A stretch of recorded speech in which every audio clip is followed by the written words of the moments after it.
టెస్టులు చేస్తూ ఉన్నాము.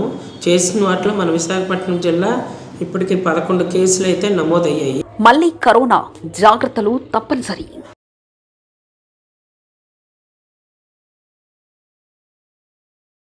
ఓవైపు చలి తీవ్రత, మరోవైపు కరోనా భయం వెంటాడుతున్నాయి. దాదాపు 2 ఏళ్లుగా తగ్గిపోయిందనుకున్న కరోనా వైరస్ మళ్లీ మొదలైంది. దేశంలో కేసుల సంఖ్య క్రమంగా పెరుగుతుంది. అదే సమయంలో కొత్త వేరియంట్ JN.1 కూడా దేశంలో ప్రవేశించింది.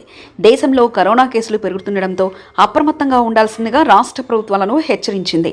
ఈ నేపథ్యంలో విశాఖ జిల్లా వైద్య ఆరోగ్య శాఖ అధికారులు అప్రమత్తమయ్యారు. ప్రజలందరూ కోవిడ్-19 మార్గదర్శకాన్ని పాటించాల్సిందిగా సూచిస్తున్నారు. జ్వరం, గొంతులో దురద, గరగర ఎక్కువగా ఉండవచ్చు. జలుబు, తుమ్ములు ఎక్కువగా ఉంటాయి. పొడి దగ్గు ఉంటుంది. ఒళ్ళు నొప్పులు, తలనొప్పి, మెడనొప్పి ఉంటాయి. ఈ లక్షణాలు కనిపిస్తే నిర్లక్ష్యం వహించకుండా వైద్యున్ని సంప్రదించాల్సి ఉంటుంది. కరోనా వైరస్ లక్షణాలు కూడా ఇలాగే ఉండే అవకాశం ఉన్నందున జాగ్రత్తలు వహించడం మంచిది. బహిరంగ ప్రదేశాల్లో తిరిగేటప్పుడు మాస్క్ తప్పనిసరిగా ధరించారు వైద్య ఆరోగ్య శాఖ అధికారులు తెలిపారు. మరోవైపు కరోనా వైరస్ కేసులు పెరుగుతున్న నేపథ్యంలో కర్ణాటక ప్రభుత్వం కొత్త సలహా జారీ చేసింది. దీని ప్రకారం ఇప్పుడు సోకిన వ్యక్తులు 7 రోజుల పాటు హోమ్ ఐసోలేషన్లో ఉండాల్సి ఉంటుంది. అంతేకాకుండా అతనితో పరిచయం ఉన్న వ్యక్తులపై కూడా విచారణ జరపాలని ఆదేశాలు జారీ చేశారు. కరోనా కొత్త వేరియంట్ JN.1 కూడా వేగంగా వ్యాప్తి చెందుతుంది. ఇప్పుడు ఇది దేశంలోని 7 రాష్ట్రాల్లోని ప్రజలను ప్రభావితం చేసింది. కొత్త వేరియంట్తో సోకిన రోగుల సంఖ్య 83కు పెరిగింది. కరోనా కొత్త వేరియంట్ గరిష్ట ప్రభావం గుజరాత్లో కనిపిస్తుంది.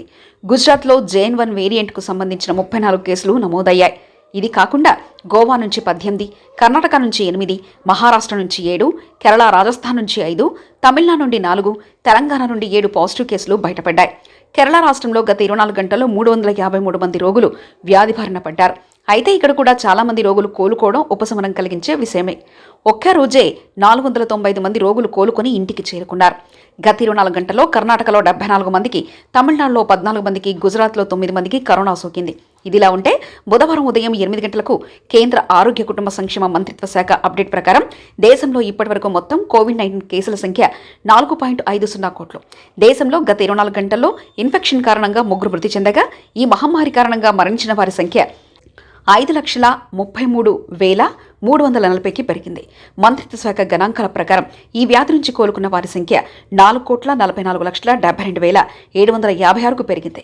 జాతీయ రికవరీ రేట్ 98.81% కాగా మరణాల రేటు 1.18% ఉంది. స్టేట్ వాళ్ళు కూడా అలర్ట్ అయ్యారు. అయితే 20వ తారీఖు నుంచి మనం ప్రతిరోజు టెస్టులు చేస్తూ ఉన్నాము.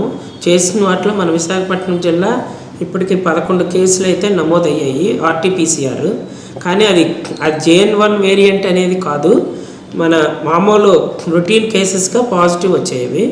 వాళ్ళందరూ కొంతమంది హాస్పిటల్ హోమ్ ఐసోలేషన్లో ఉన్నారు. ఒక 2-3 హాస్పిటల్ అడ్మిట్ అయ్యారు.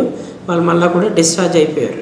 కోవిడ్ గవర్నమెంట్ హాస్పిటల్స్ అయితే KGH, విమ్స్, చెస్ట్ హాస్పిటల్, అలాగే ప్రైవేట్లోని ఇంకా స్టార్ట్ అవ్వలేదు. మనకి community health centres, area hospitals వాటిలోని కోవిడ్ బెడ్స్ని మాక్ డ్రిల్ చేసి డైరెక్ట్గా ఉన్నాము.